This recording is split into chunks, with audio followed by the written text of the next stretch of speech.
Assalamualaikum warahmatullahi wabarakatuh. Hari ini kita akan melanjutkan materi sistem pengumpulan informasi ke bagian relevan feedback. Apa yang akan saya terangkan hari ini akan tersaji di outline berupa pendahuluan, relevan feedback, reformulasi query, dan pseudo feedback.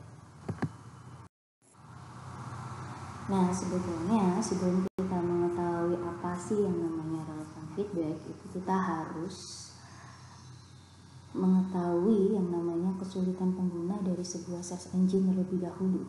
Jadi kalau kita ingin membuat sebuah search engine, kita harus tahu apa saja kesulitan yang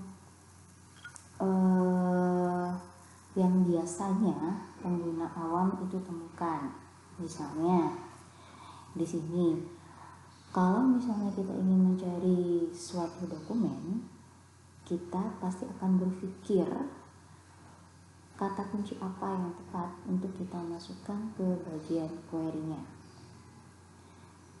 Nah, kebanyakan orang tidak hanya satu kali menentukan kata kunci, kemudian dokumen yang akan kita cari itu akan langsung ditemukan.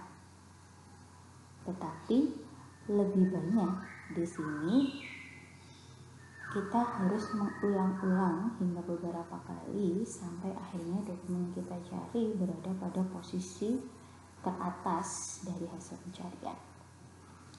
Nah, ini yang namanya adalah reformulasi query. Jadi di sini bagaimana kita menentukan query yang tepat untuk memperoleh hasil retrieve yang sesuai dengan keinginan.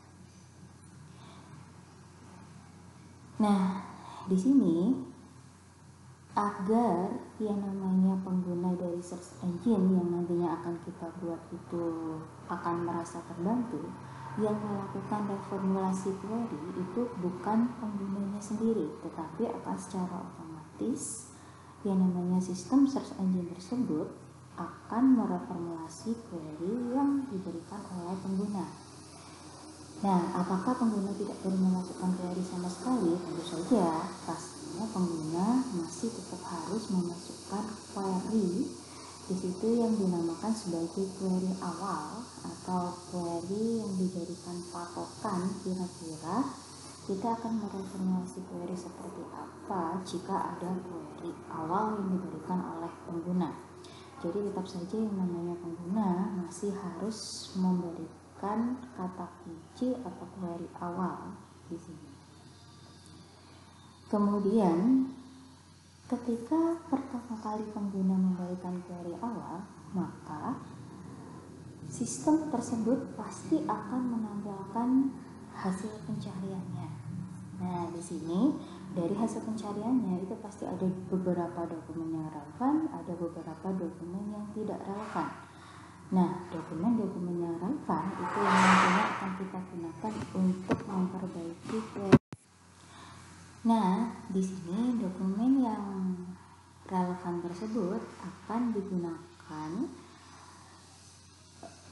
sebagai patokan kata kunci apa yang harus ditambahkan di query yang sudah diberikan oleh pengguna. Oke. Nah, di sini proses untuk mengubah query awal menjadi query yang sudah direformulasi itu nanti dengan cara apa saja. Nah, yang pertama adalah menambah kata-kata dari semua dokumen relevan yang ada di hasil pencarian yang pertama kali digunakan, ya, yang pertama kali ditampilkan dari query awal yang dimasukkan oleh pengguna. Nah, cara yang kedua itu adalah menghilangkan kata-kata yang tampaknya tidak berguna. Jadi di sini kata-kata yang di situ lebih cenderung ke dokumen yang tidak relevan, maka kata-kata tersebut akan kita hilangkan. Kemudian, akan muncul hasil yang berupa query baru yang lebih mirip ke dokumen yang relevan di sini. Jadi dengan adanya penambahan query atau kata-kata yang baru, diharapkan dokumen relevan yang tampil akan semakin banyak. Kemudian di sini Dengan adanya query yang baru tersebut juga, maka dokumen yang tidak relevan itu akan semakin sedikit tampilnya. Nah, proses inilah yang disebut sebagai relevan feedback. Kalau kita cari dari beberapa definisi, itu relevan feedback itu adalah fitur dari beberapa sistem temu kembali informasi.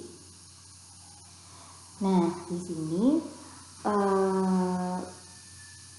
kemarin sebelum UTS itu kita sudah mempelajari proses-proses apa saja mulai dari awal hingga akhir terbentuknya yang namanya search engine. Nah, di sini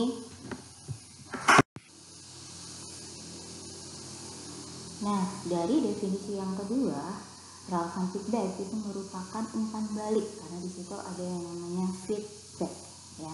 Umpan balik dari user yang tujuannya mengetahui apakah data yang di-retrieve menurut user itu sesuai atau relevan dengan query yang dimasukkan. Nah, di sini pada proses tahapan relevan feedback itu sebetulnya kita wajib melibatkan user terlebih dahulu. Nah, di sini user sebagai apa? Di situ digunakan sebagai umpan baliknya, yaitu feedback yang diperlukan di sini untuk melakukan reformulasi query. Nah, untuk proses relevan feedback itu tahapan yang pertama kali harus dilakukan yaitu user memberikan query terlebih dahulu. Seperti yang saya bilang sebelumnya, ini dinamakan sebagai query awal. Jadi di sini ketika user memberikan query, maka search engine akan menampilkan dokumen-dokumen hasil pencarian. Nah, pada tahapan ini user dibutuhkan untuk memberikan penilaian hasil dari pencariannya tersebut, apakah setiap dokumen yang tampil di sana itu relevan atau tidak relevan terhadap kata kunci yang dimasukkan oleh user di sini. Kemudian gunakan informasi feedback ini untuk membentuk kembali query. Nah, dari yang namanya feedback user tersebut, misalnya ketika user sudah memberikan masukan bahwa dokumen 2, 3, sama 4 itu adalah dokumen yang relevan. Nah, maka query yang baru itu harus ditambahkan dengan kata-kata yang mewakili dokumen 3, 4, dan 5 ini. Kemudian ketika reformulasi query tersebut terbentuk ya, atau proses tersebut dilakukan, maka query yang baru itu merupakan gabungan dari query awal dan kata yang dipilih sebagai perwakilan dari dokumen yang relevan. Nah, apakah langkah ini hanya berproses satu kali saja? Tentu saja tidak. Untuk mendapatkan hasil yang sesuai, itu kita biasanya melakukan iterasi atau perulangan di sini. Jadi biar bisa lebih interaktif, itu proses bisa dilakukan beberapa kali. Jadi misalnya akan ditambahkan satu kata yang mewakili dokumen 3, 4, 5, maka query awal plus satu kata. Nah, apabila hasil pencarian tersebut masih menampilkan banyak sekali dokumen yang tidak relevan, maka user tetap harus memberikan feedback lagi. Jadi dokumen mana saja yang relevan itu akan dipilih kembali. Dengan semakin banyak yang namanya iterasi atau perulangan yang dilakukan di sini, maka hasil pencariannya akan semakin banyak dokumen relevan yang ditampilkan.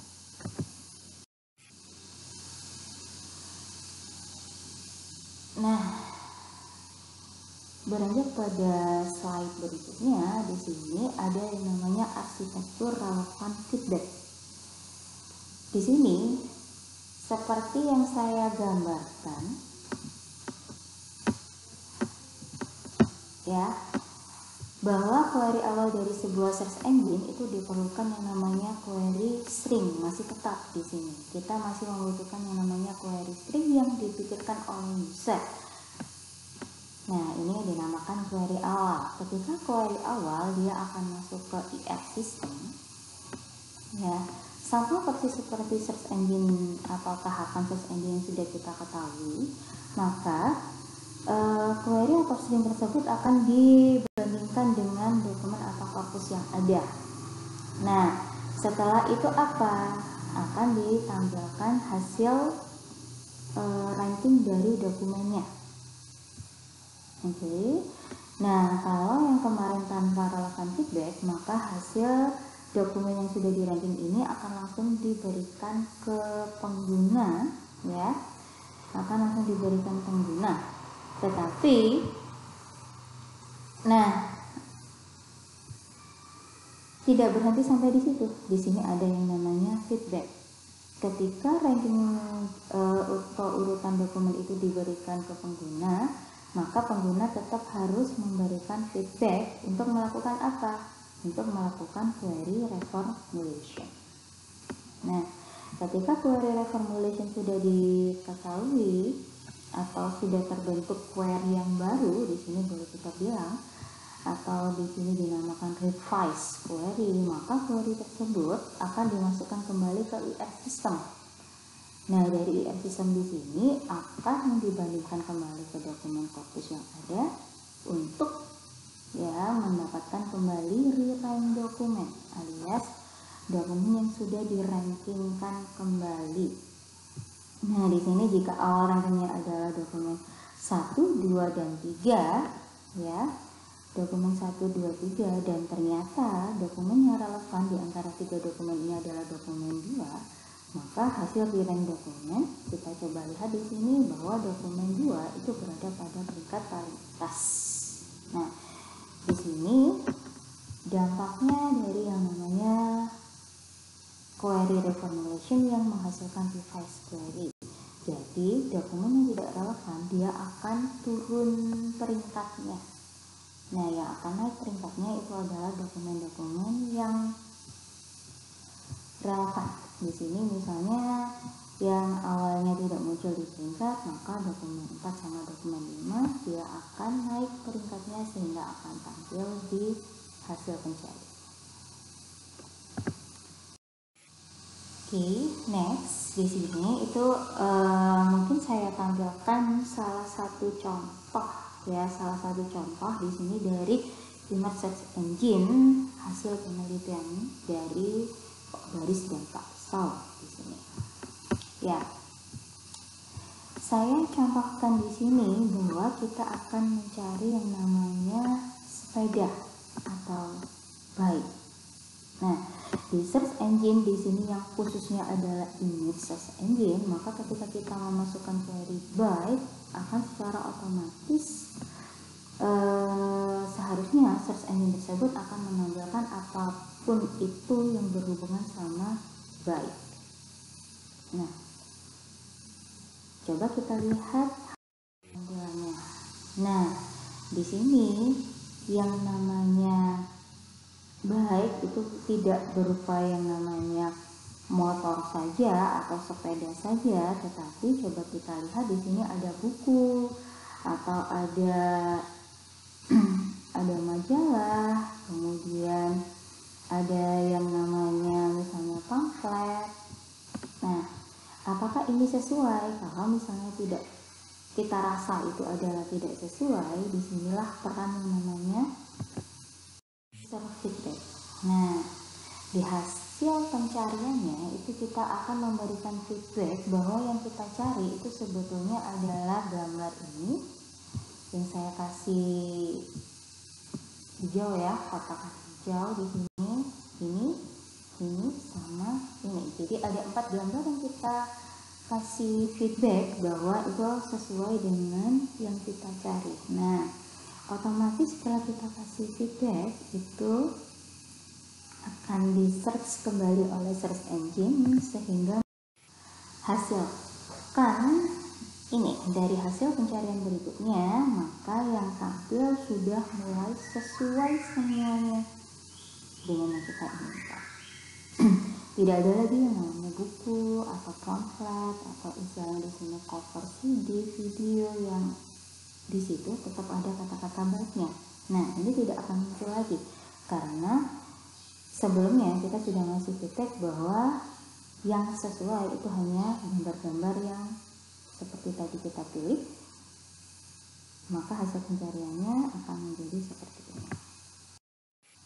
Oke, itulah yang namanya user feedback. Nah, untuk proses yang harus kita pelajari selanjutnya itu adalah bagaimana caranya kita menentukan atau melakukan reformulasi query.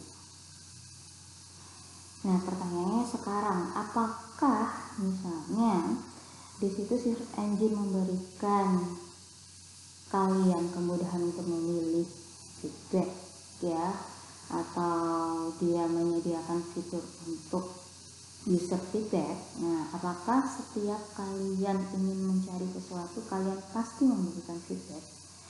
Nah, ini yang menjadikan kesulitan dari search engine. Kadang tidak semua user itu mau untuk dimintain feedbacknya. Nah, sehingga apa? Untuk reformulasi query kita menggunakan beberapa cara di sini. Yang pertama adalah berdasarkan feedback dari pemakai. Nah, jadi di sini kita menggunakan feedback user seperti yang kita lakukan tadi untuk mendapatkan yang namanya reformulasi query.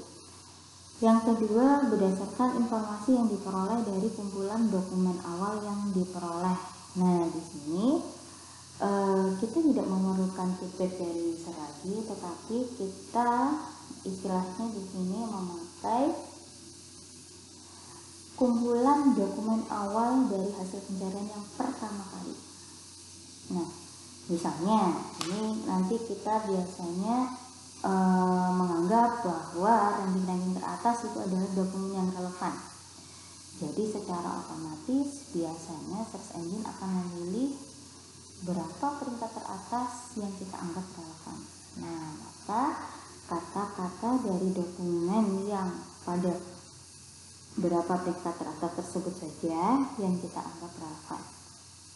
Yang ketiga itu berdasarkan pada informasi global dari koleksi dokumen. Nah, di sini ini kita akan menganggap ya, atau istilahnya kita akan mencari sumber dari kata apa yang mau kita tambahkan itu berdasarkan koleksi dokumen yang ada.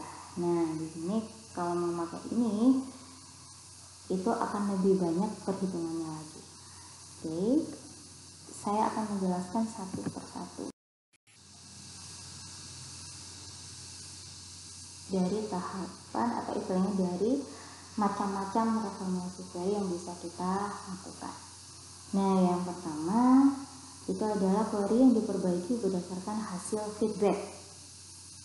Nah, yang pertama itu adalah kita bisa melakukan query expansion namanya, atau menambahkan kata-kata baru pada query dari dokumen yang relevan. Kemudian yang kedua itu adalah term reweighting atau pembuatan kembali kata. Nah, jadi di sini kata-kata dari dokumen relevan yang muncul itu akan kita tambah bobotnya. Caranya seperti apa? Nanti saya akan memberikan contoh sedikit perhitungannya. Untuk query extension mungkin lebih detail itu akan kita bahas di pertemuan berikutnya.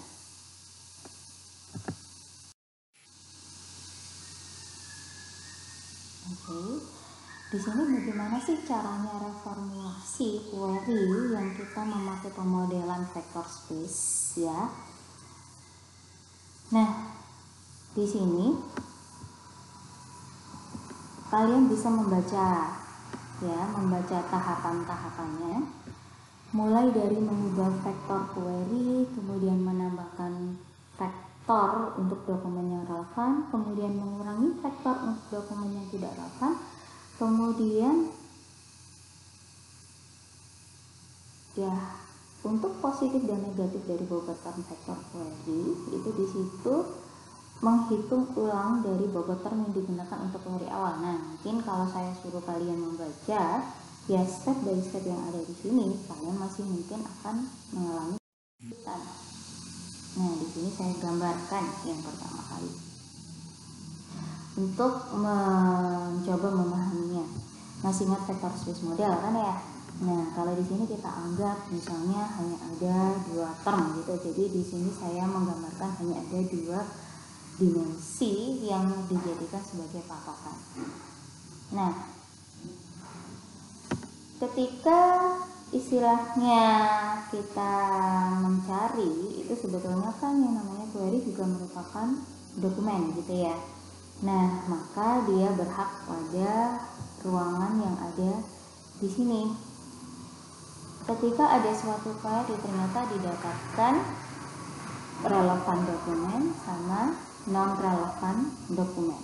Nah, untuk mencari optimal caranya seperti apa? Nah, coba kita lihat lagi di sini.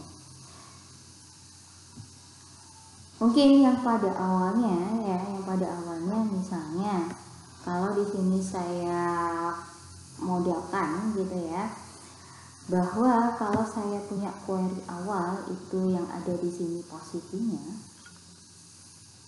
ya, dan ternyata yang relevan itu adalah dokumen yang letaknya di sini saya gambarkan dengan lingkaran. Nah, coba kalian lihat di sini. Kalau misalnya query awal di sini itu yang pastinya akan muncul. Nah, dokumen yang tidak relevan ini pasti dia juga akan muncul dan dia pada peringkat atas, gitu kan ya. Nah, coba kita lihat katanya di sini. Nah, mungkin pada peringkat 1 ini, pada peringkat 2 yang ada di sini, pada peringkat 3 ini, pada peringkat 4 di sini.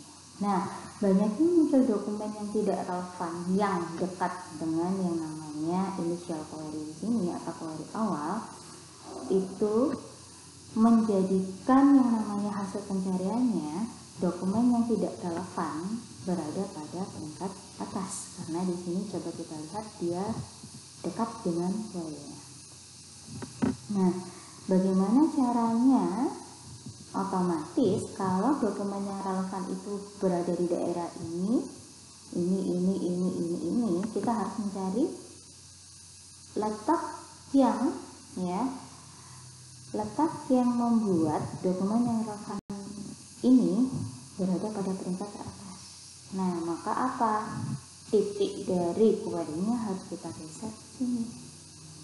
Nah, kalau misalnya titik query-nya di sini, sekarang coba kita lihat pada peringkat atas itu ada dokumen yang ini relevan ini. Mungkin ini masuk ya, tetapi dia sudah tidak di peringkat atas lagi. Nah, ini yang saya gambarkan bahwa adanya posisi query awal yang menghasilkan banyak dokumen yang tidak relevan pada peringkat atas itu sebetulnya harus dilakukan reformulasi di sini. Nah, dilakukan reformulasi dengan menggeser titik. Nah, caranya menggeser titik itu seperti apa? Jadi kalau misalnya di sini ada yang namanya dua buah term ya, nah kan kita harus memastikan term berapa, jumlahnya berapa di query gitu ya, seperti yang kita gambarkan pada slide-slide yang kemarin. Nah, untuk mencari query yang optimal di sini kita bisa memakai yang namanya ini, rumus untuk mencari query yang optimal. Nah, kemudian query terbaik yang mengurutkan semua dan hanya dokumen relevan yang berada pada peringkat paling atas itu adalah query yang optimal. Nah, kita bisa memakai rumus ini. Dari rumus ini N itu adalah jumlah total dokumen. Nah, yang lainnya ini apa? Nah, kira-kira kalian bisa memahami rumus ini atau tidak? Nah, kalau misalnya kalian masih kesulitan, di sini saya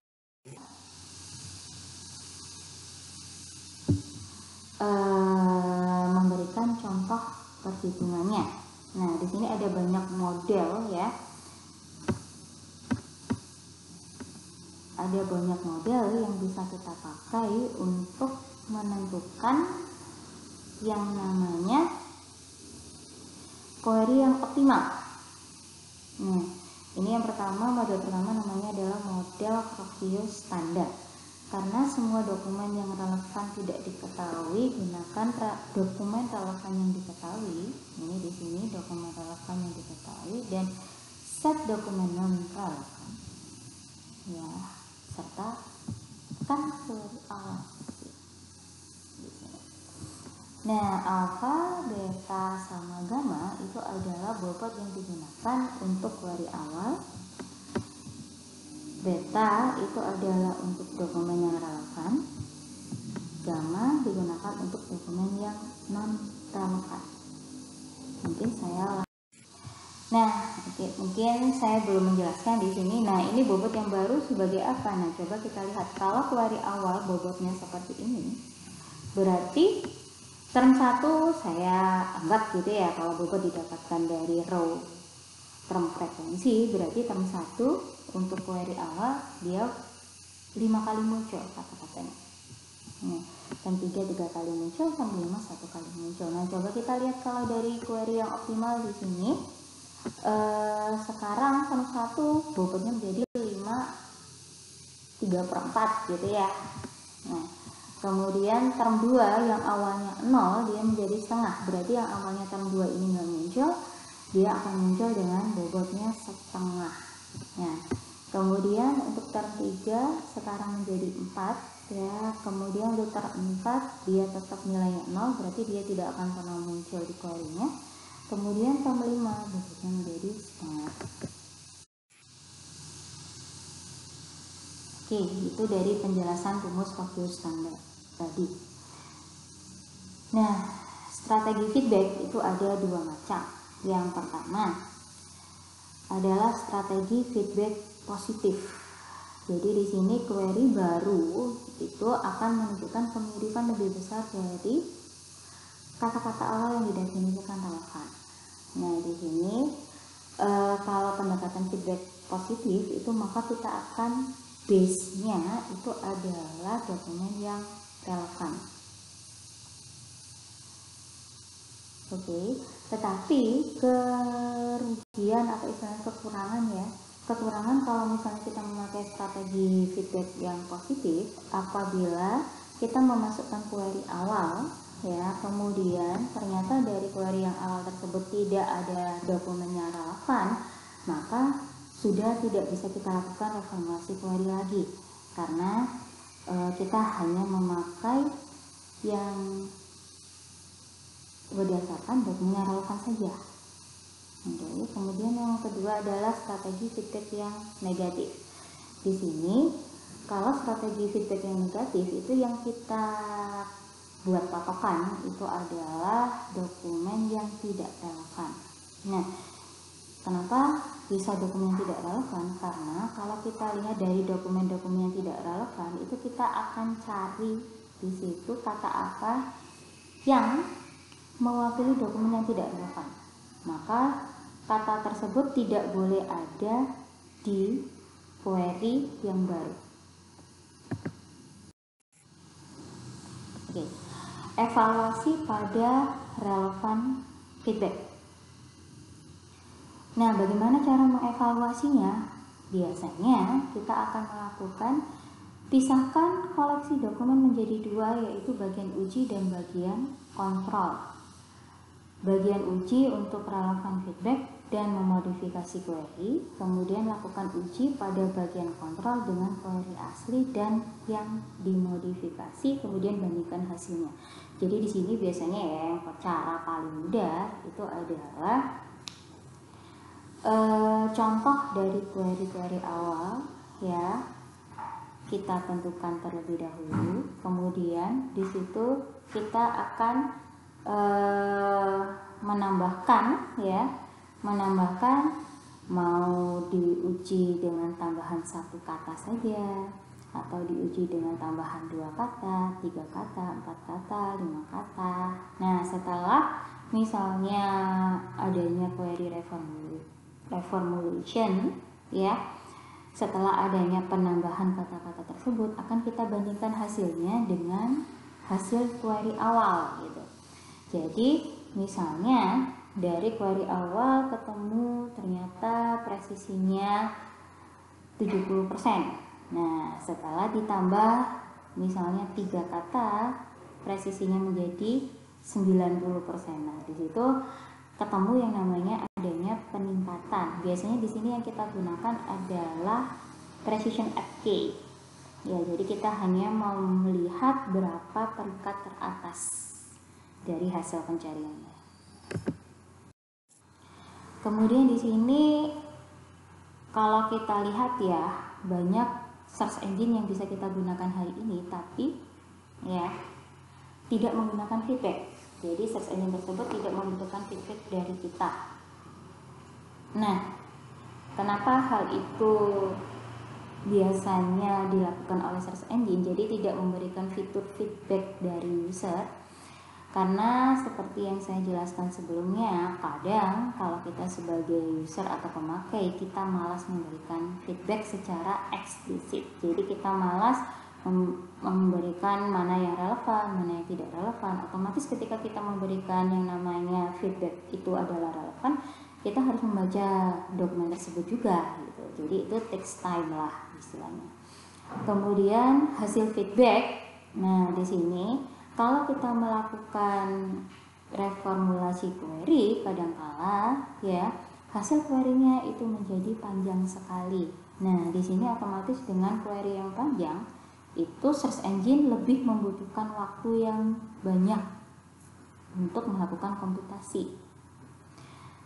Nah, query yang panjang itu juga tidak efisien untuk AI system sebetulnya. Di sini waktu respon yang lama untuk user, biayanya tinggi. Kemudian di sini sebagian masalah kadang bisa dipecahkan dengan pembobotan kata tertentu yang menonjol. Biasanya kita hanya memilih berapa kata yang paling utama untuk ditambahkan ke query awal.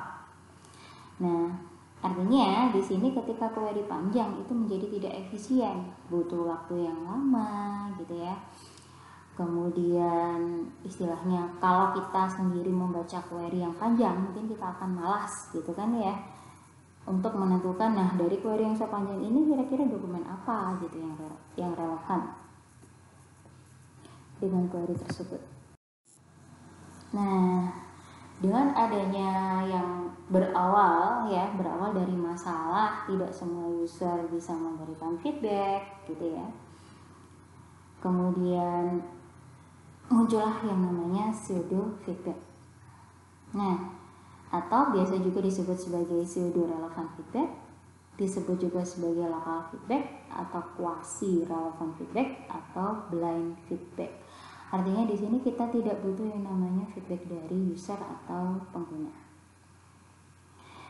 Kemudian di sini sudah dijelaskan bahwa pseudo feedback ini tidak memerlukan feedback yang eksplisit gitu ya dari pengguna.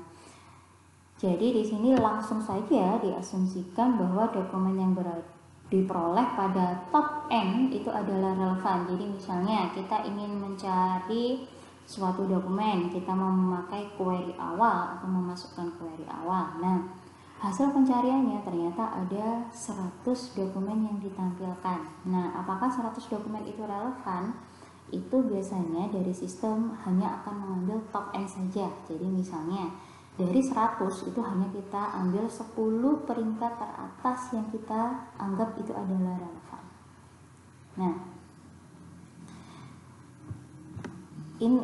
dari top N tersebut yang digunakan untuk membentuk query yang baru. Jadi istilahnya untuk reformulasi query, dokumen yang dianggap relevan hanya memperhitungkan kata-kata yang mewakili dari 10 dokumen pada peringkat atas saja. Kemudian di sini ada juga yang namanya query expansion yang digunakan untuk pseudo feedback, itu juga bisa berisi kata-kata yang berkaitan dengan kata-kata pada query. Jadi kita akan menambahkan kata-kata ya yang berkaitan dengan kata yang ada di awal. Oke.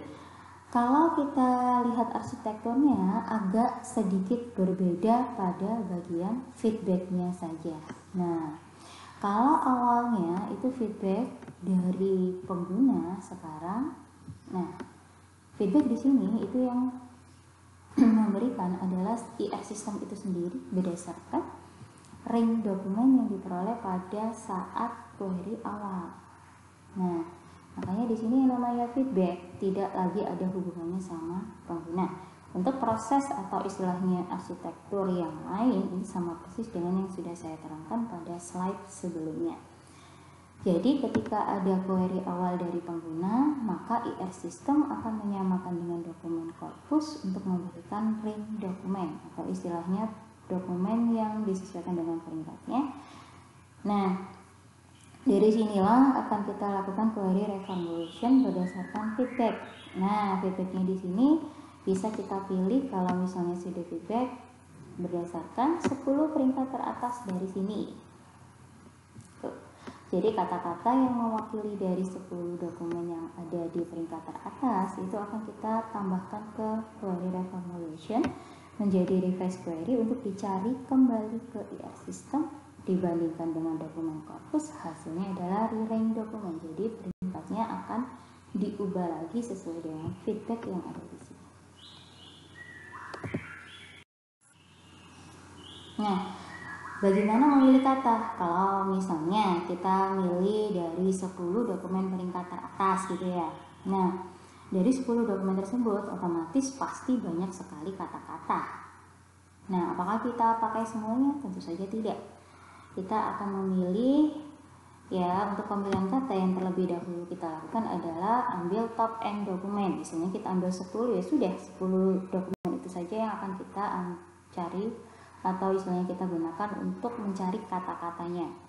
Nah, dari semua kata-kata pada 10 dokumen tersebut kita ambil top T kata. Nah, gitu. Dari kata itu akan kita peringkatkan kembali. Jadi akan kita hitung kembali dari 10 dokumen tersebut ya, kemudian akan kita bobotkan kembali tiap kata. Nah, kita ranking berdasarkan pembobotannya.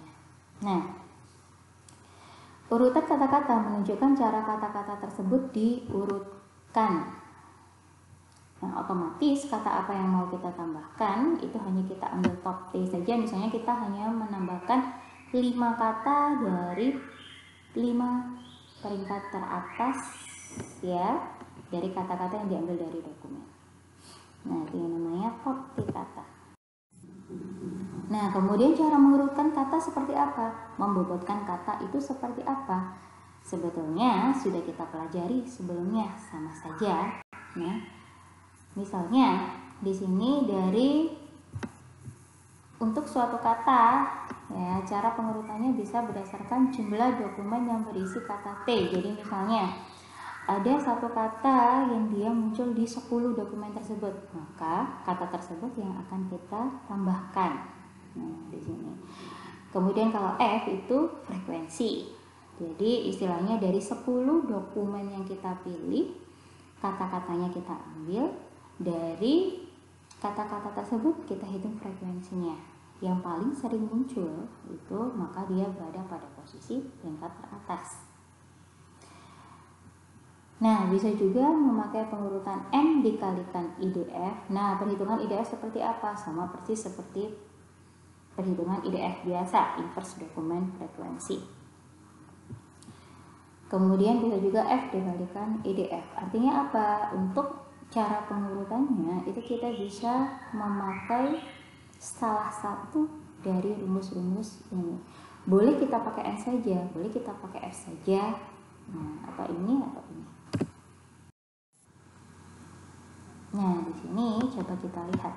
Misalnya kalau saya punya ya dokumen yang relevan, kita anggap adalah 3 dokumen teratas yang terdiri dari, misalnya di sini tidak saya kasih kata-kata tapi langsung saja ke huruf yang mewakili kata-kata ya. Ada 3 buah dokumen. Di sini misalnya kata A, B, C, D, E. Nah, dari 3 dokumen ini kata A itu muncul di berapa banyak, atau di sini N itu kita bilang DF ya, atau dokumen frekuensinya. Oh ternyata kata A itu muncul di 3 dokumen, kata B itu muncul di 1 dokumen saja, maka nilainya 1. Nah di sini kita urutkanlah. Kalau berdasarkan N saja ya, maka urutan teratas itu adalah kata A diikuti kata C, D, B, E. Nah, kemudian kalau berdasarkan frekuensi kita coba lihat di sini. Kalau berdasarkan frekuensi ternyata kata A dia munculnya 6 kalian ya, 1, 2, 3, 4, 5, 6. Oke, dia akan ditaruh di sini. Kata B munculnya berapa banyak? 1, 2, maka akan muncul di sini. Begitu juga kata C, D, sama E. Kemudian kalau ini N kalikan IDF, ini kita anggap yang namanya IDF-nya ya. IDF dari ABC 1, IDF dari D2, IDF dari E4. Jadi tinggal mengalihkan saja. Nah, kalau coba kita urutkan, maka urutan yang pertama adalah D, E, A gitu ya, D, E, A, C, B. Nah, ini pun kalau misalnya frekuensi dikalikan IDF. Kalau kita bandingkan ya, dari masing-masing rumus ini itu menghasilkan urutan yang berbeda-beda. Kalau dari sini misalnya kita ambil 3 peringkat teratas dari kata itu, maka kata yang diambil adalah A, C, D. Nah, kalau yang dari sini karena ini nilainya hampir sama semua, kita bisa pilih A, B, C. Kalau dari sini kita bisa milih D, E, A gitu ya. Nah, beda-beda kan ya. Nah, jadi kata apa yang mau kita tambahkan di query awal itu tergantung dari rumus apa yang kita pakai. Nah, untuk mengetahui rumus mana yang mendapatkan hasil yang bagus, ya biasanya harus kita coba gitu satu persatu di pengujian. Jadi manakah yang nilai precision at K-nya paling bagus, maka rumus itu yang bisa kita gunakan untuk pseudo feedback. Mungkin sampai di sini saja pertemuan kali ini ya. Akan kita lanjutkan dengan query expansion pada minggu depan. Kalau misalnya ada pertanyaan, silakan kita diskusi ya. Silakan kita diskusi lewat online yang sesuai dengan kesepakatan yang kita sepakati bersama. Terima kasih. Wassalamualaikum warahmatullahi wabarakatuh. Nah,